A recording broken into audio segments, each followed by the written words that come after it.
Hello, everyone, and welcome to the show. And we're your hosts, Cynthia and Janessa. Okay, so it is summertime. Graduation season has just passed or still going on for some of us, and so we're in the what next season. So Janessa and I wanted to just talk to you about your what next. What are you gonna be doing to prepare for your next level? Whether you're going into middle school or you're going into high school, or like me, you got done with university and you're a parent and trying to just figure it all out, or even if you're a parent with a child that's going to go into kindergarten, starting elementary school, you're what next? Janessa. So for me, I just graduated middle school and preparing for high school. I'm really excited about it. I think everyone kind of is excited. And to prepare for high school, I feel like you have to do all your required reading. I know schools have required summer reading, and then also do extra stuff that you know you should be prepared for. So if you get into a certain class, make sure you're reading what the background about that class is so that you're prepared the first day to go. Make sure you have all your supplies so you're not rushing around. And if you're in any sports, make sure you're getting fit and everything throughout the summer, so when that season starts, you're good to go. Yes, and get your physical, because parents, you have your regular physical with each grade depending, but then if your child is going to be in sports, there is a sports physical that's separate from the regular physical that you get at different intervals throughout the school years as your child progresses. So for me, I just got my master's, yay! And that was truly exciting for me.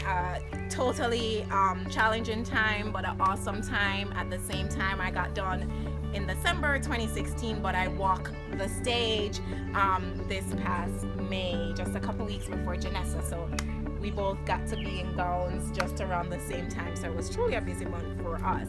And so for me, my what next is really, what am I going to do with this master's degree? I have a master's in social work, and it's a new chapter in my life that's beginning. For 14 years, I've run my own early childhood business, and now I feel like that chapter is closing, and I'm going to walk into this field of social work. If you're following us, you know we have a not-for-profit, Princesses and Ladies, and I will really like to focus on that, but you know, also just kind of juggling, like, am I gonna continue working for myself? Do I have to go and work for an organization to get more experience? And so some of you may be in this same position of not knowing exactly what you're going to do, and I want to say that's okay. I'm even saying that to myself, that it is okay to not know the very next step that you are going to take, and to not have a job right away. I got done in December, and I haven't looked, but there are some people that I spoke to when I went to graduation, and they're like, Cynthia, I haven't gotten a job yet, been looking since December. But it comes in the time that it's supposed to. We went to a great University of Southern California, so we have that behind us, great university for social work.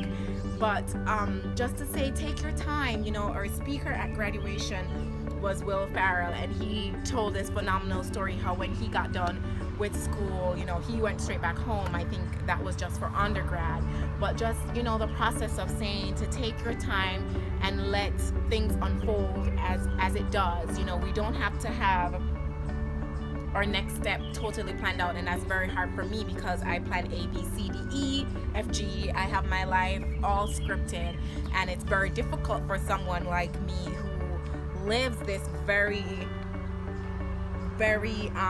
scheduled, scripted life to say, you know what, I don't know what tomorrow is going to be, but I'm just going to allow it to progress. So for now, what Cynthia is going to do is prepare for Jamaica. We're going to Jamaica, prepare for that, and then when I get back, I have to take my state exam in Illinois for social work, and then once I do that, I will move on from there.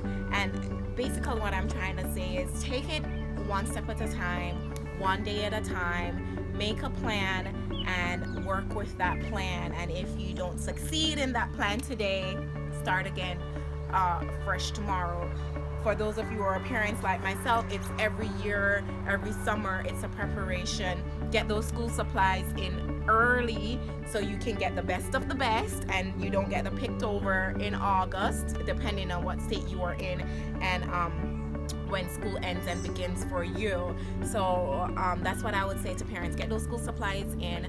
Know who your child's teacher is going to be there at open house, meet that teacher. It's very essential. And I think the older our children get, we back off and think we do not need to be there. And I tell you, I'm like this on Janessa, right? Yes. And I mean, I give her space, but when it comes to school, they need us to be there. They need us to be vocal for them, because we need to know what's going on in the school. What's the grade of that school? What's the behavior of the students at that school? You need to attend those PTO meetings to know what's happening, because if you're not there, you don't know everything that's happening. So I say to parents, as your child gets older, attach yourself more to the school.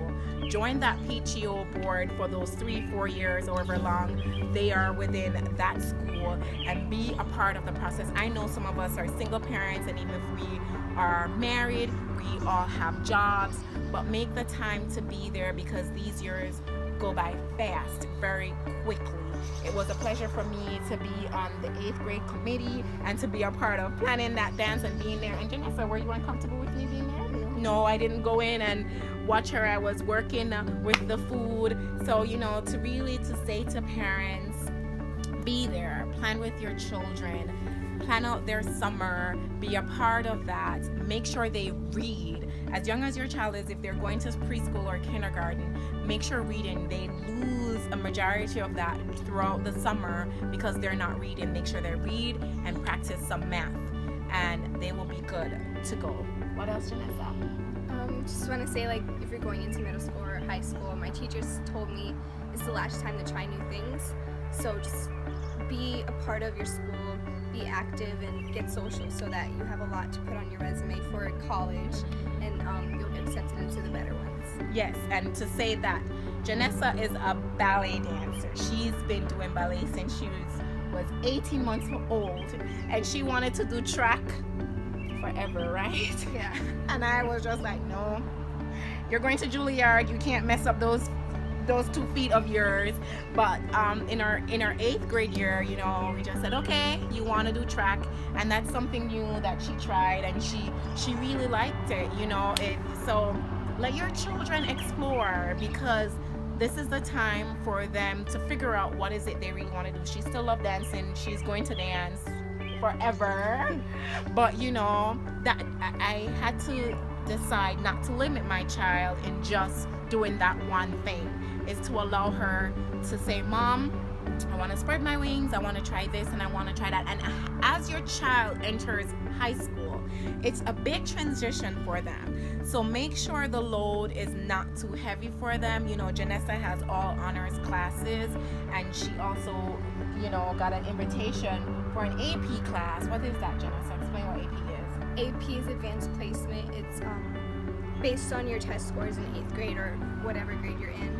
If they're really high, then you'll get invited to take an AP class, and that is kind of like an honors class, and you get college credits for that. And yeah. So we had a discussion about that, and Janessa, she decided on her own. She's like, Mom, I don't have to take this class my freshman year. I can wait to take it my sophomore year, and I would prefer to do that. And as a mom and as dad, we had to listen to our child to say, because she has tons of things after school that she has to do, and we had to listen. Yes, it's great that you got, you're gonna be able to do an AP class in your freshman year, but if the load is too heavy for your child, they will not succeed. So really listen to your child and know what they can handle and what they cannot handle. I don't do study halls because I grew up in Jamaica.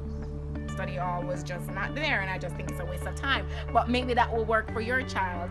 But for my child, she has a full schedule, and she's taking all her honors classes, and next year she'll work on those AP classes. So parents, listen to your children, help them with the load, the schoolwork. I have to take up more of some of the chores, whether or not I want to do that for Janessa. She doesn't like to do her chores. But we have to make sure that we send them in, prepared, and ready, and that throughout the year we're there for them, and we help them listen to them, watch their body language. When they come home from school, watch the grades, because high school they struggle, middle school they struggle a bit until they get adjusted to that. So parents, students, have a great summer and get ready.